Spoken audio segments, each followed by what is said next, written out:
Quando falamos, de epifanias, estamos falando de visitações extraordinárias de Deus em nossa história. Estamos falando de visitações onde percebemos claramente o agir de Deus.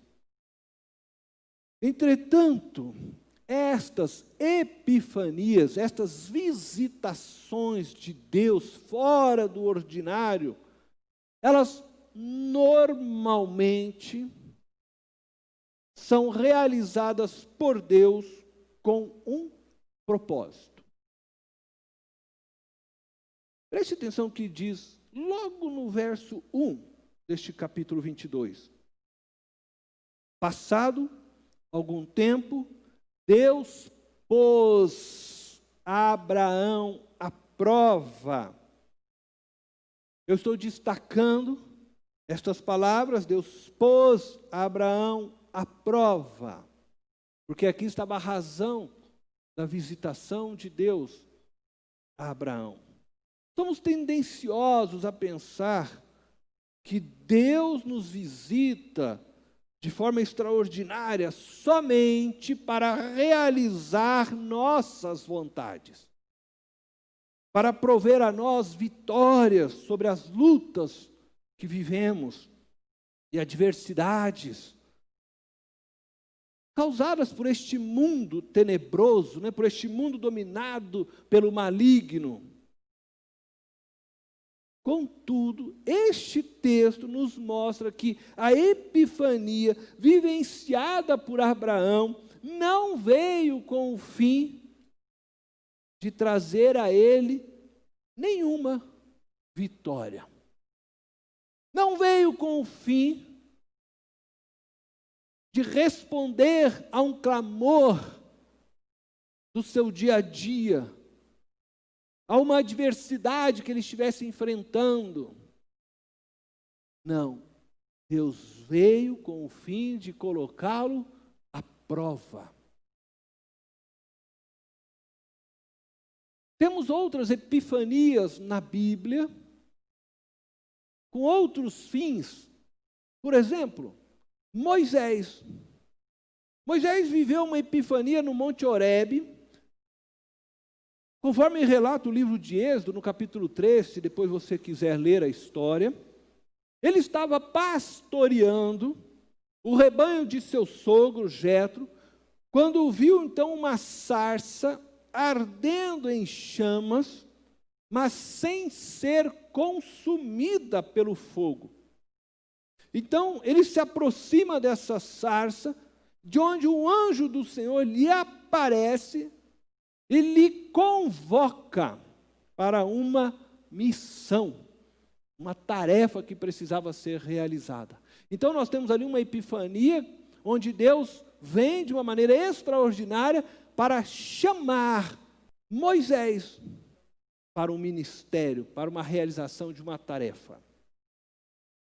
Nós temos um outro exemplo, já no Novo Testamento, o apóstolo Paulo. Ele viveu uma epifania extraordinária. Se viver uma epifania já é algo extraordinário, eu quero dizer que Paulo viveu algo ainda mais extraordinário. Porque em vida, ele foi arrebatado, levado ao paraíso.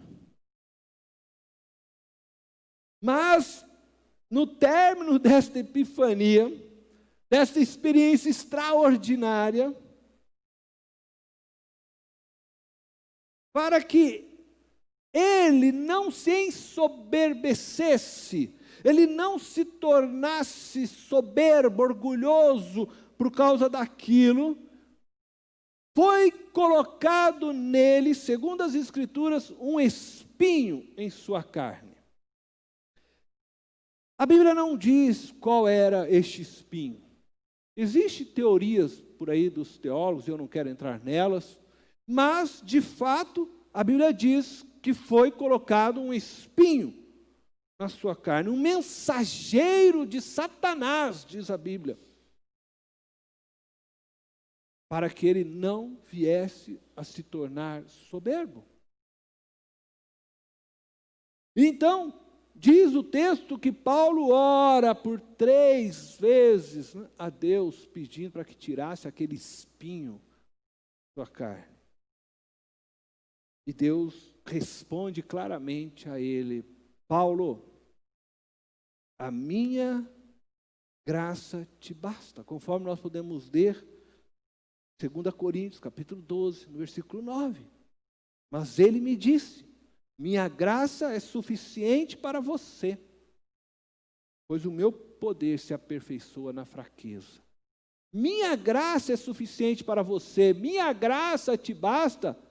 É, em outras palavras, Paulo, não, você vai continuar com esse espinho.